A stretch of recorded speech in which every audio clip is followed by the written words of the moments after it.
You cheated on me, brought an STD home, and gave it to me. How could you do this to me? My wife accused me and slapped me in front of my family on Christmas Eve. Days later, she was on her knees begging me not to expose the truth. I'm 37 and my wife, Mariella, is 36. For over a decade, anyone would have said our marriage was solid. We met in college, dated for 3 years, and got married when I was 25. We bought a house in Chandler. We talked about having kids someday. We traveled every summer to San Diego. Our relationship was calm, stable, no drama. My family adored her. Hers treated me like one of them. Our friends saw us as the balanced couple, the one they believed everything worked naturally. And I believed it too, until a few months ago. Lately, the relationship had something strange, but it was hard to identify exactly what. It was just that feeling that settles in your chest when you notice something's out of place. Mariella worked in pharmaceutical sales, a job full of late meetings and extended calls. Nothing new, but from one moment to another, she started behaving differently. She went straight to the shower as soon as she arrived, left her mobile always face down. She got tense when I asked about her day. I attributed it to end-of-year stress, work goals, bonuses, and all those corporate pressures. I thought maybe we were going through that routine stage where two people coexist more than they really connect. It wouldn't be the first time something like that happens in a marriage. Christmas Eve arrived, celebrated as always at my parents' house in Gilbert. My whole family was there. My brother Ramiro with his wife, my sister Paula with her 3 kids, uncles, aunts, cousins, a full parade. My mother decorated the house until it became a hybrid between a Christmas movie and a fire hazard. I was sitting, drinking a soda, and trying to dodge my uncle's political monologues. Meanwhile, Mariella was glued to her mobile as she'd been all afternoon. She wrote nonstop with a visible level of tension in her shoulders and in the way she moved her hands. Around 8 p.m., she put the phone aside and stared at a fixed point on the wall. She wasn't crying, wasn't talking, just gone. Paula noticed it first. She'd always had a soft spot for Mariella. She considered her centered, sensible, even a better partner for me than I deserved. She approached her, wrapped her shoulders, and asked her gently if she was okay. Mariella shook her head without saying a word, but her eyes started filling with tears. I kept talking to my brother Ramiro when I perceived the change in atmosphere. I saw Paula holding Mariella, who was already crying silently. My mother also saw it and approached with that expression of emotional alarm that always drove my father crazy. He preferred to wait for facts. She reacted first and reasoned later. Then Mariella looked up and observed me from the other side of the room. That expression made me feel as if the floor was moving. She stood up slowly. Paula accompanied her without letting go of her arm. My mother asked what was happening, but nobody answered. Conversations died down and the atmosphere became tense as everyone realized something important was about to happen. Mariella took several deep breaths. Her hands trembled. She wiped her tears, looked around, and said in a low voice, although enough for everyone to hear, "I need to say something." The room went completely silent. I've been trying for a week to decide how to say it. I didn't want to ruin Christmas. I didn't want to do this in front of everyone, but I can't keep quiet anymore. I didn't understand anything. It was as if she were talking about another life. "Mariella, maybe we should go talk in private," I suggested. "No," she interrupted me with more firmness. "I've already tried to talk to you alone for months. I gave you opportunities, I made excuses. I convinced myself I was imagining things." Her tears now ran freely. "I kept quiet about the nights you came home late, about the work trips you returned from smelling of perfume, about the immediate showers upon arriving home, as if you were cleaning something off. I didn't understand anything, absolutely nothing. I thought it was stress, that you were exhausted, that I was being insecure," she continued. "I even went to the doctor.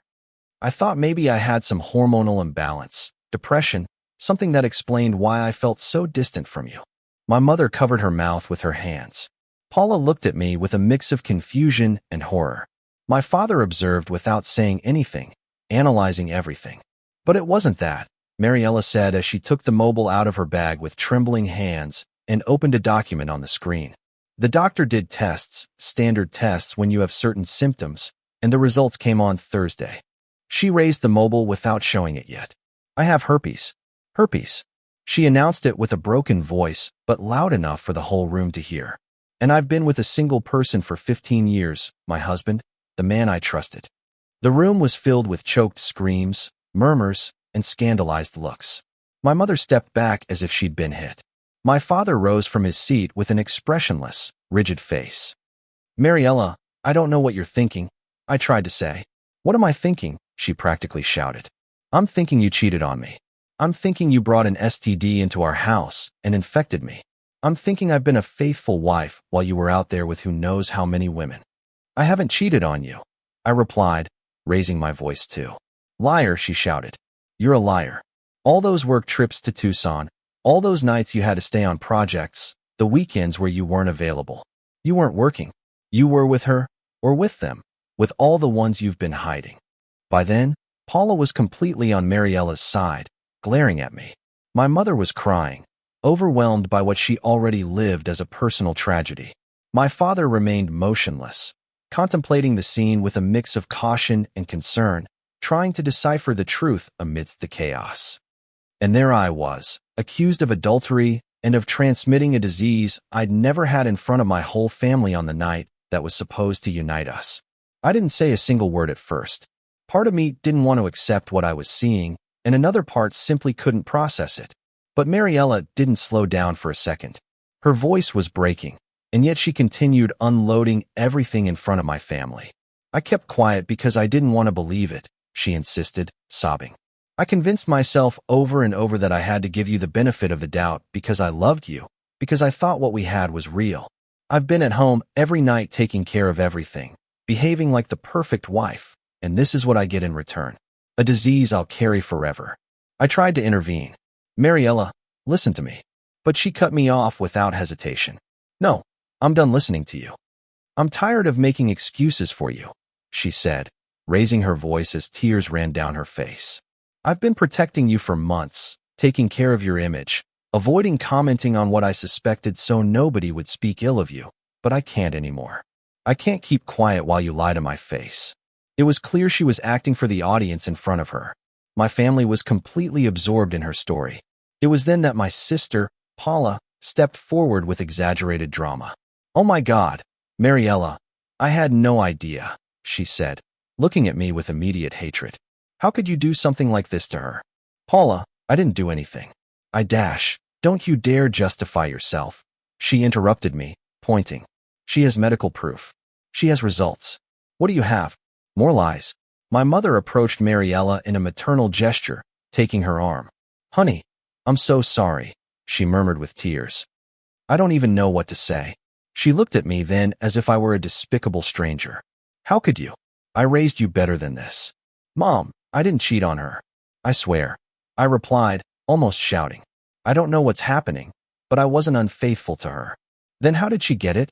She said, completely taken by the emotion. You're her husband. If you didn't give it to her, who? I don't know, but it wasn't me. In the midst of the chaos, my father was the only one able to remain calm. His tone was firm, serene, almost surgical compared to the rest. We all need to breathe for a moment, he said. This accusation is serious, and we must be guided by facts, not emotions. Thank God someone was speaking logically, but Paula turned her head as if he'd blasphemed. She just told you the facts, she stressed. She has medical results. She has results indicating she's sick, my father corrected. But that doesn't prove the origin. Mariella's eyes widened as if she'd been insulted. Are you implying I'm lying? Seriously, are you going to defend him? What I'm saying is we need the full story before destroying someone's life, he replied calmly. Destroy his life? Mariella shouted, beside herself. And what about mine? I'm the humiliated one.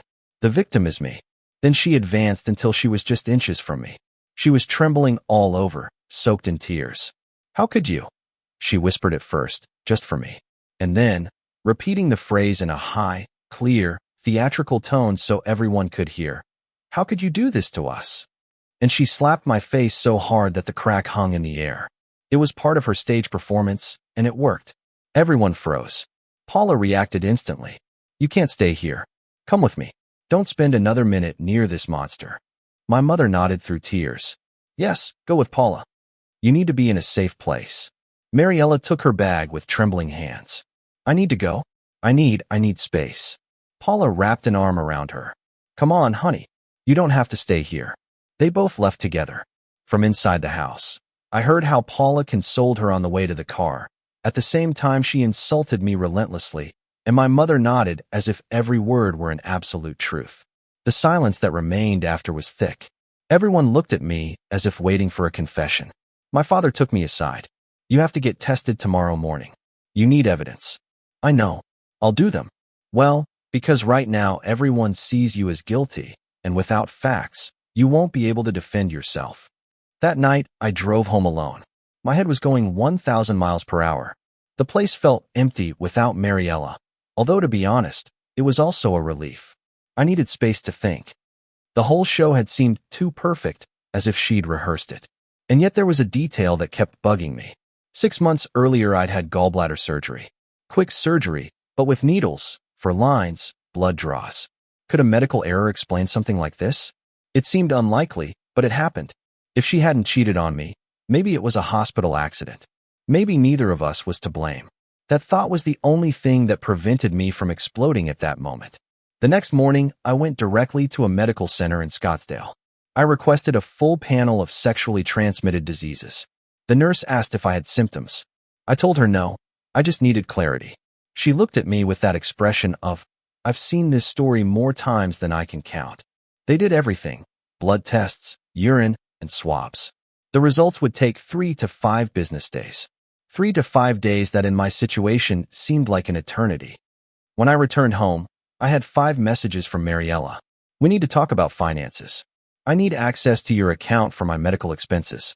After what you did, you should at least help me. Are you going to ignore me? I need the money. The victimization had officially begun. Each message was loaded with demands. I replied, wait for my results. Then we'll talk. It took her an hour to write back. Oh, so you're going to leave me alone with all this? You're going to abandon me? Are you the one who left me? I thought.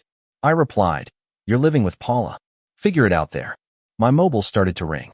Mariella. I ignored the call. She called again and again.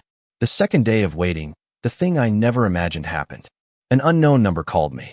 I was about to not answer, but something made me do it. Hello. A female, shaky voice replied. Are you Mariella's husband? Yes. Who's speaking? I'm Rocio. My husband is Hector. He works with your wife. My stomach clenched. What's wrong? She took a deep breath as if gathering strength. I just got my results. I have herpes, and I know perfectly well my husband gave it to me because he's been cheating on me with your wife for 6 months. I felt a brutal cold run through me. What? What are you saying? I discovered everything, she continued, crying. Messages, hotel receipts, photos, everything. And in that instant, all the pieces fit together. They've been having an affair, and now we both have herpes because of them. The words hit me like a brick straight to the chest. I had to sit down on the couch because I got dizzy.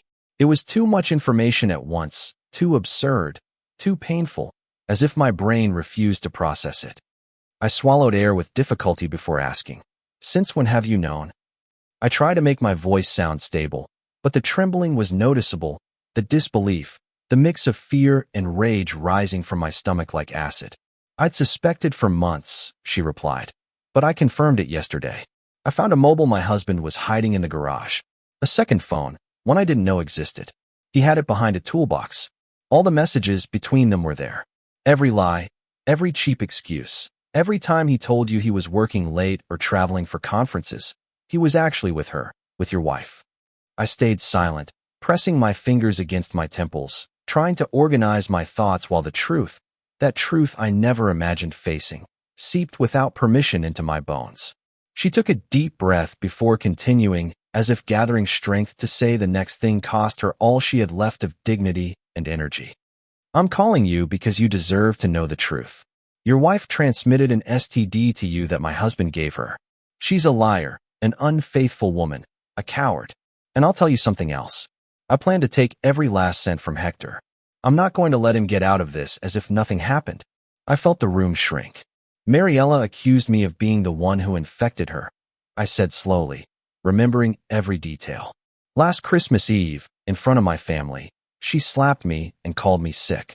She humiliated me in front of everyone as if I were the worst trash. Rocio let out a snort full of contempt.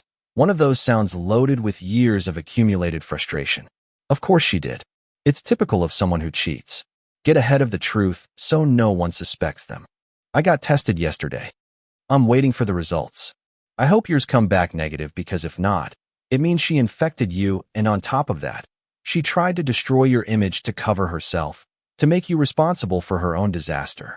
We kept talking for about 20 more minutes, although to me, they seemed like hours. In that time, Rocio sent me all the screenshots she'd found.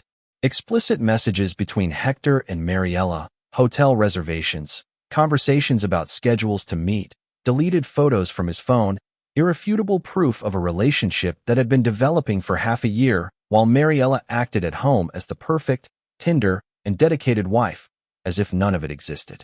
I saved absolutely everything in a folder. I wouldn't delete any evidence.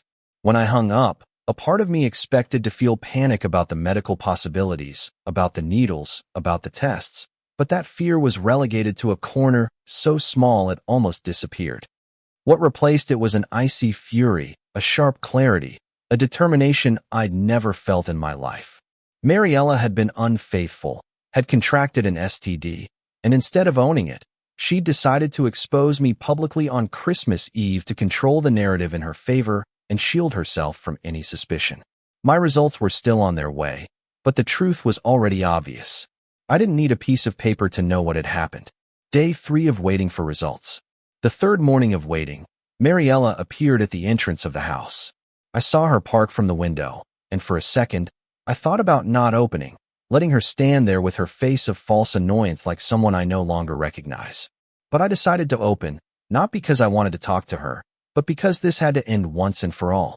She entered with a frown and that air of victimhood I used to confuse with concern and that now I only found repulsive. "We need to talk about money," she said without even a greeting. "My medical bills are increasing and you ignore me as if I didn't exist. This is also your responsibility. The medications are very expensive and you act as if none of this matters." I pointed to the sofa. "Sit down, Mariella. Don't tell me what to do. I'm not sitting down until you transfer money to my account. The hospital calls me every day, and it's your fault I'm dealing with this alone. You're the one who—" I said sit down. My voice came out firm, cold, with a tone that even surprised me. The whole room seemed to freeze. Something in that tone cut her off completely. Her mouth remained half open, as if she'd forgotten how to argue, and in the end, she sat down slowly, defeated by an authority she'd never seen in me. I took out my mobile and opened the folder with Rocio's screenshots. I let the silence fill the room, heavy, almost unbearable. "I know about Hector."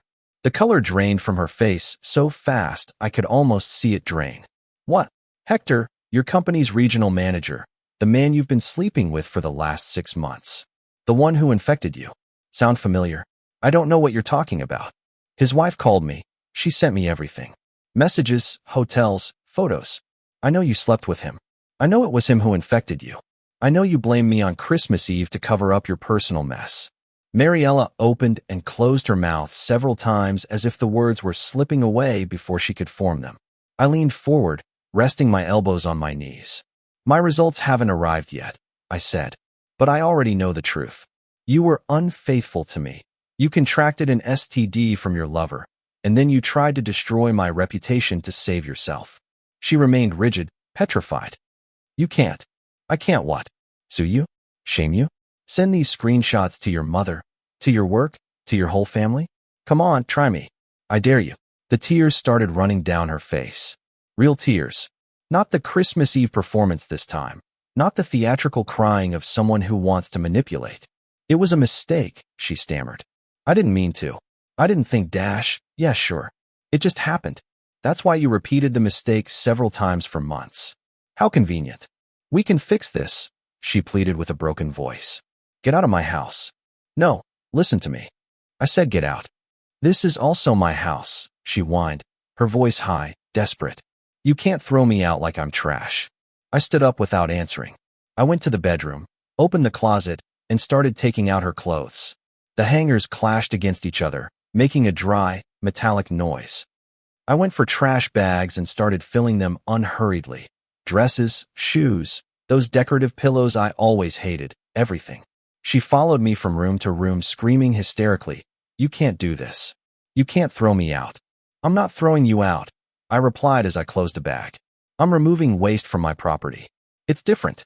She tried to snatch one of the bags from me. I pulled back. She lost her balance and almost fell. "If you touch my things again, I'll call the police for assault." "Do it. I want to see if you dare." Her face contorted into a grotesque mix of rage and desperation. "Are you crazy? You're a psychopath." "Yes. And you're an unfaithful woman who tried to blame me for her mistakes. So we're even." I took 3 bags to the door and threw them on the porch. The thud against the floor sounded almost satisfying. I went back for more. Mariella was still there, trembling with her makeup running like a tragic cartoon. "Are you really going to do this?" she whispered as if she could still convince me. "You barely understand." Now I went into the bathroom and took her makeup bag. "Of course, Hector. It was unprotected," I said without looking at her.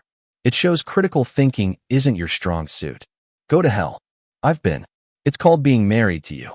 I threw the makeup bag onto the pile next to her bags. "Anything else you want to take? You can always call a lawyer." "Oh, right. You don't have money. You'll have to ask Hector for help." She stood motionless, rigid, like a broken statue. "I hope you get it," she spat. "I hope your results come back positive. So you'll know what this is. So you'll understand what I feel." I looked at her with a calm I didn't know I had and smiled. A smile without emotion. "There you are, the real you." It was about time. I took the last bag, opened the door wide, and pointed with my head. "Go. I hate you." Perfect. Mutual feeling. And she left crying, her shoulders shaking as she walked to her car without dignity, without masks, without more lies to tell. I closed the door behind her calmly. I didn't slam it or make a dramatic gesture. I just pushed it until it clicked and turned the key, adding the chain as well. As soon as I finished securing it, the banging started with a desperate force. "Open the door. Open it." Her fists thundered against the wood over and over, as if she wanted to break through it by sheer impulse. I walked away unhurriedly to the kitchen, opened the fridge, took out a drink, and popped the can with a snap that contrasted with her hysteria. I took a long sip as the uproar continued. 5 minutes, then 10. Her voice broke between pleas. "Please, can we fix it? Please." Until suddenly silence came. I heard her car engine start, and then the screeching sound of tires on the asphalt as she sped out of the driveway. The next day, I met with my lawyer. I'd never been so grateful to have insisted on a prenuptial agreement before marrying Mariella. At the time, she protested relentlessly. She said it implied I doubted her, that I didn't believe in our relationship, that it was a sign I expected a failure. I explained it was a sensible thing, that it protected both of us, and that it made clear what each of us brought. She finally agreed to sign it, surely thinking that in time she'd convince me to annul it. She didn't imagine that document was about to become my lifesaver. I gave my lawyer everything I had. The screenshots Rocio had sent me, the phone records I'd requested from the company, the testimonies of the family members who witnessed the accusation that Christmas Eve, and of course, the whole story of the deception, the STD, and the public humiliation. She reviewed the material and sketched a confident smile. "We have a perfect case," she told me. "Infidelity, defamation, false accusations, and a solid prenuptial. She'll leave with the same she brought to the marriage, which was nothing." "Exactly that. I'm still waiting for my medical results," I commented. "They should arrive in 1 or 2 days." "It doesn't change the divorce," she replied. "The cheating is enough, but if you test positive, we could add a civil claim for damages." We filed the lawsuit that same afternoon. Everything direct, irreconcilable differences, adultery, and division of assets. According to the prenuptial agreement, I kept the house, the vehicles, and the savings. Mariella was entitled only to her personal belongings and her retirement fund, which had about $15,000. We had her receive the documents at Paula's house. According to the messages she sent me later, insulting me in every possible way, Mariella collapsed when she read the terms of the divorce, and honestly, I couldn't feel pity. 3 days later, my results finally arrived. Between the holidays and the emergency room delays, everything had taken longer than normal. I was sitting in the clinic's parking lot when I opened the envelope. Negative. All tests completely clean. I felt a deep relief, as if the tension accumulated for weeks melted inside me. She hadn't infected me. Whatever she'd been doing with Hector at least hadn't reached me. I took a photo of the report and sent it to Rocio. Her response was immediate. Perfect. Now make her pay for everything. Then I sent the same to my lawyer, who replied in a matter of minutes. Excellent. This further strengthens your position. She tried to destroy you when in reality, she was the guilty one. The judge won't have any sympathy for her. Mariella got a lawyer right away, a specialist in women's rights, which in this case seemed to mean trying to annul prenuptials and squeeze husbands. She filed a motion saying Mariella had signed under pressure, that she deserved 50% of all assets, alimony, full medical coverage, and I don't know how many other things. My lawyer laughed softly as she read it. It's ridiculous, she told me. The prenuptial was signed 2 months before the wedding with independent legal advice. There's no judge in this state who will annul that, and considering her infidelity and the false accusation, she'll be grateful to leave with her own retirement fund. The discovery phase was devastating for Mariella. Every message with Hector came to light, every hotel receipt, every invented excuse to justify nights out or supposed work trips. Her lawyer tried to block some of the evidence, claiming it had been obtained improperly, but since it came from the legal process of Hector's wife in her own divorce, it was completely valid. The Christmas Eve scene became a central pillar of my case. My lawyer argued it showed a pattern: manipulation, false accusations, a willingness to destroy my reputation to save herself. She presented the statements of those present who saw how Mariella hit me and accused me in front of everyone. Mariella's lawyer tried to portray me as a controlling and resentful man, but the documents, medical results, phone records, and testimonies were irrefutable. The judge showed no sympathy toward her. During that period, I also talked to my family. I sent them group messages with all the evidence, the records proving the infidelity, the screenshots of the conversations between Mariella and Hector, my clean tests versus her positive ones, and the full story of how she tried to ruin me publicly to deflect her own deception. My mother called me crying. Son, I'm so sorry. I should have believed you. I should have waited for facts before reacting. Yes, you should have, I replied. You condemned me on the spot just because Mariella cried. Not one question, not one doubt, just immediate judgment. I know. Forgive me, please. I need time, Mom. Just that. Then Paula called.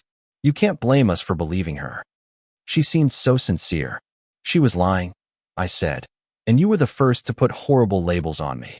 You just aligned with what was convenient for you to believe. I never imagined things would go so far with Paula. In theory, we were siblings, family for life, people who should trust each other before anyone else. But when everything exploded, she reacted with such automatic ease it was scary. I tried to make her see reason, to remind her who I was to her, but it was like talking to an emotionally collapsed wall. Paula, I said with a controlled voice, although inside I was burning, I understand you're hurt. I really do, but I'm still your brother, not an enemy you can blame to vent. I didn't do anything. Is it so hard for you to see? She didn't answer. She was breathing heavily, as if unable to separate her emotions from the fact itself. I continued. Why don't you try something different for once? Tell me, when was the last time you waited for facts before jumping to conclusions? That question, instead of making her think, made her explode. She hung up on me immediately, cutting the call without another word. That abrupt silence left me with a void in my chest. I stayed for a while observing the phone screen, waiting maybe for a message, an explanation, something, but nothing, just silence. Later, when I'd already assumed the day wasn't going to get better, my father called me. His tone was soft, almost tired, but there was a hidden firmness there. How are you, son? As good as possible in the midst of all this, I replied, but I've made a decision. I'm going to distance myself from Mom and Paula for a while. I can't keep enduring them reacting first and thinking later. It wears me out, it sinks me emotionally, and I'm no longer willing to carry that. My father sighed, a deep sound that seemed to have been accumulating for decades. I understand perfectly, he said, and I want you to know something important. I believed you from the very first moment. I didn't need proof or elaborate explanations. I know you. I know who you are. His words brought back a bit of stability. Thanks, Dad. I murmured, truly grateful. I needed to hear that. There was a long pause, long enough for the silence to feel heavy. I have to tell you something, he continued at last. It's serious. I've been talking to a lawyer for a while. Christmas only confirmed what I already knew. My mind took a moment to process those words. Confirm? What? I asked, although I suspected I wouldn't like the answer. I'm going to divorce your mother. I stayed seated but felt as if the floor moved under my feet. Are you serious? Completely. He replied with a calm firmness, without a trace of doubt. I've spent too many years watching her turn any emotion into a fact. If she feels something, she immediately interprets it as absolute truth. And whoever doesn't agree with her becomes an enemy. He wasn't speaking from anger. He was speaking from the exhaustion of a lifetime. I could tolerate it before, he continued. When it was about some neighbor, a misunderstanding with coworkers, or unimportant family gossip, I let it pass.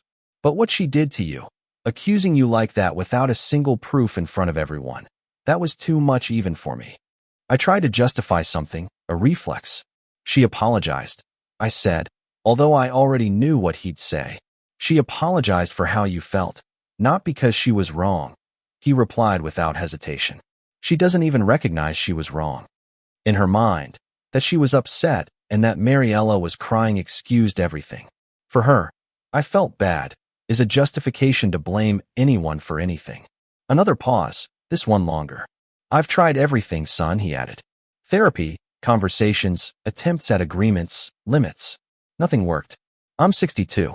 I'm not going to spend what's left of my life mired in conflicts every time your mother decides her emotions are worth more than reality. We talked for over an hour.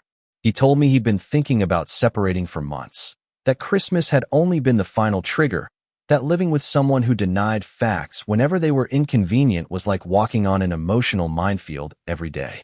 Meanwhile, Hector, Mariella's lover's life, was crumbling like a poorly designed building. Rocio didn't waste time. She filed for divorce with solid evidence. Hidden mobile messages, secret trips, lies, the transmission of the STD, all documented. Their children, 13 and 15, were outraged. They were old enough to understand the gravity of what their father had done. When the judge asked them directly if they wished to maintain contact with him, they replied no. They said they didn't want to be near someone who had cheated on their mother, who had humiliated her, and who had lied to them too. The court granted Rocio primary custody. Hector would only have the right to supervised visits, and only if the young people wanted. They never accepted. Rocio got the house, the cars, and obtained alimony for herself and the kids. Hector ended up living in an old apartment in Mesa, in a neighborhood where nobody wants to be, working as a middle manager with a salary cut in half. He'd been fired from the pharmaceutical company for fraudulent expenses and ethical violations, so he had to settle for what he could get. Mariella didn't fare better either. The internal investigation showed she and Hector charged personal expenses as if they were work-related, hotels, dinners, trips to conferences without justification. The company offered her a soft exit, resign and receive 3 months severance in exchange for avoiding a lawsuit. She accepted without arguing, because fighting it would have meant signing her own confession. She found a job months later, but with a 30% cut in salary. She moved to a small apartment in Tempe and had constant difficulties paying rent and the medications she needed. My divorce was finalized in April. The judge applied the prenuptial without altering it. Mariella kept only her personal belongings and her retirement fund. Nothing else. She tried to present arguments of all kinds, that the agreement was unfair, that I was in a good financial position and should support her, that the medical issue shouldn't influence. The judge didn't yield an inch. The sentence was clear and direct. The wife maintained a sustained extramarital relationship, contracted an STD from the lover, and then falsely accused her husband to cover her acts. The prenuptial agreement stands and will be executed as is. Mariella cried as the final orders were read. I honestly felt nothing, no sadness, no relief, no rage, nothing. While all that was crumbling, the divorce of my parents was advancing in parallel. My mother tried to stop it with pleas, emotional blackmail, childish arguments, insinuating my father was going through a crisis. Nothing worked. I later learned that in one of the mediations, my father told her with devastating clarity, "I've spent 40 years managing your emotions. Enough. When you condemned our son without a single fact, I knew exactly who you are. I'm not going to repeat 20 more years of this." The process was simple. There were no minors or complicated disputes. They divided the assets and each went their own way. That simple, that definitive. The only real dispute after the separation was the house. My mother wanted to keep it at all costs. My father, on the other hand, wanted to sell it as soon as possible and close that chapter. The judge ended up siding with my father, and although it hurt my mother, we all knew she couldn't maintain that place on her own. She finally moved in with Paula, which I thought was a terrible combination from the start. Two emotional, impulsive, and drama-prone people sharing a roof. Mentally, I gave them 6 months before they ended up fighting. My father, for his part, acquired a modern apartment in Scottsdale, minimalist and quiet. I'd never seen him so calm. He seemed to have rejuvenated. Meanwhile, Mariella tried to get compassion among common acquaintances and friends. She posted messages on social media talking about toxic husbands and a supposed culture of blaming victims. Some believed her, but most started to suspect when I sent key people the real evidence. Her social circle shrank drastically. The few who remained with her were the typical ones who believe anything as long as it comes from a woman, regardless of the facts. Let them stay with her if they wanted. 2 years had passed since the divorce. It was New Year's Eve and my father was at my house watching a game with me. We were calm, eating something when around 8, the doorbell rang. "Are you expecting someone?" he asked me. "No," I replied, puzzled. When I opened the door, I found Mariella. She looked deteriorated as if life had worn her down without mercy. She'd lost weight unhealthily, her hair tied in a greasy ponytail and dark circles so deep not even makeup could hide them. The herpes medications evidently were not sitting well with her. "Hello," she said with a trembling voice. "Can I come in?" I shook my head, but she insisted. "Please, just a minute. I need to talk to you." My father appeared behind me. When she saw him, she lost even more color from her face. She knew perfectly well what he thought of her. "It's Mariella," I said without moving from the threshold. "And she was just leaving." "Wait," she blurted out quickly. "I beg you, just listen to me." There was something in the way she said, "I beg you," that stopped me. Not out of pity, but out of a kind of morbid curiosity. I wanted to see to what extent she was willing to debase herself. I gave her 5 minutes outside on the porch. My father leaned against the doorframe with his arms crossed, observing her like someone analyzing a strange insect. Mariella didn't take long to break. She burst into uncontrolled crying, nothing like the manipulative crying of that Christmas Eve 2 years ago. This was ugly, clumsy, full of mucus and authentic desperation. "I ruined everything," she babbled. "I know. I lost everything. My career, my apartment. I now live in a cousin's guest room in Tempe. I can barely afford my medications. My credit is destroyed. I have nothing." "I see," I replied coldly. "That's all you're going to say?" she blurted out, incredulous. "What do you want me to say, Mariella? You made choices, and now you're living the consequences." I was scared. I panicked. I didn't know what else to do. "You could have told the truth," I retorted. "You would have saved us a lot of trouble." She wiped her face with her sleeve. I know, and I wish I could change it, but I can't anymore." She just took a deep breath. "I just want you to give me another chance." I laughed without being able to help it. "Another chance? For what?" "For us. We had something good before everything went to hell. We could get it back. I've changed. I'm in therapy. I'm working on myself. I know where I went wrong." "Perfect. I'm glad you're getting better," I replied. "But that has nothing to do with me." "Please," she insisted while grabbing my arm. I pulled away instantly. "I have no one," she continued between sobs. "My mother doesn't speak to me anymore. Paula doesn't answer my calls. My friends disappeared. Everyone knows what I did. I'm completely alone. That's not my problem." "How can you be so cold?" she spat desperately. "Practice," I answered. My father let out a nasal laugh behind me, which made Mariella look at him with rage before turning to me again. "I loved you," she said with a threat of a voice. "I still love you. We were together for 12 years. That must mean something." "It meant something," I corrected, "in the past. And you destroyed it the day you decided to sleep with Hector as if you were 16. Her face crumbled even more. "I can't undo it. If I could, I would. I'm just asking for your forgiveness and another chance, and for you to help me get back on my feet." "There it is," I replied. The real reason finally came out. "You need money. I need help." "Is that so terrible? We were married. We built a life together. That doesn't obligate you to anything," I interrupted her. We're divorced. Your life now is your responsibility. I'm sick. I'm struggling.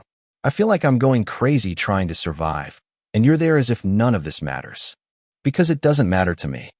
To me, you're a stranger who made bad decisions and now has to live with them. Mariella collapsed. She fell to her knees on my porch, crying as if the world had ended. Please, she moaned with a broken voice. Please, take me with you. I'll do whatever you want. I'll sign any agreement. I'll go to all the therapy you ask. I'll work 3 jobs if necessary. I just can't be alone anymore. Mariella, get up. I beg you. I said get up. She raised her gaze. The makeup had become 2 black rivers running down her cheeks. So that's it. You're going to let me suffer. You caused this suffering yourself, I replied calmly.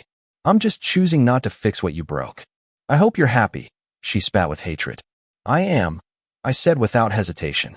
She returned to her car, a rickety Honda that seemed to survive by a miracle. She stayed a whole minute sitting before starting it, surely crying some more. I didn't bother to check. When she left, my father and I went back inside. He opened 2 sodas, handed one to me, and commented as if he'd just seen a curious movie. Well, that was entertaining. How cold, Dad? I answered, although a smile escaped me. You know what's funny about some people? My father commented as he opened his can with a dry snap. They destroy their own world and then show up expecting someone else to pick up the pieces. He sat on the sofa, getting comfortable as if we'd just returned from a strange show. And the worst, he added, is that they act as if it's your obligation to offer them an immediate solution, as if one were some kind of emotional technical service. I chuckled, supporting my back against the wall. I guess so, I replied. Sometimes it seems they expect an extended warranty for their decisions. Exactly, he said, pointing at me with the can, as if you were there forcing them to make every bad decision. And when life bills them, they look for you because they think you can erase their history. He took a long drink and sighed. It took me years to understand, he continued. But there's a point where you stop trying to rescue someone who doesn't want to stop sinking. I learned there are people who aren't looking for help. They're looking for a lifesaver to cling to while they keep doing the same old thing. I stayed quiet for a moment, processing his words. It was strange, but I felt that ridiculous scene on the porch had closed something in me that had been nameless for a while. In the end, my father added, resting the can on the table, everyone carries what they build. And some build ruins without realizing it, or without wanting to see it. I said that too, he nodded. We stayed in silence, watching the game progress without paying much attention. In the background, the noise of the commentators filled the room, but the tension Mariella had brought with her had already evaporated. I took a deep breath. For the first time in a long time, the feeling of weight in my chest had disappeared. There was no resentment, no rage, no desire to settle scores, just quiet clarity. Her chaos no longer belonged to me. I guess that's how it is, I finally said. There are doors that close by themselves, and better to leave them closed. My father replied, raising his can. I clinked mine with his, this time without irony. The episode of that night ended there. And although Mariella had left stumbling, I was left with something I didn't expect, a peace I hadn't felt in years. The kind of tranquility that only comes when you understand you're not obligated to save someone who decided to sink alone, and much less someone who tried to drag you down with them. I didn't need revenge. I didn't need more explanations.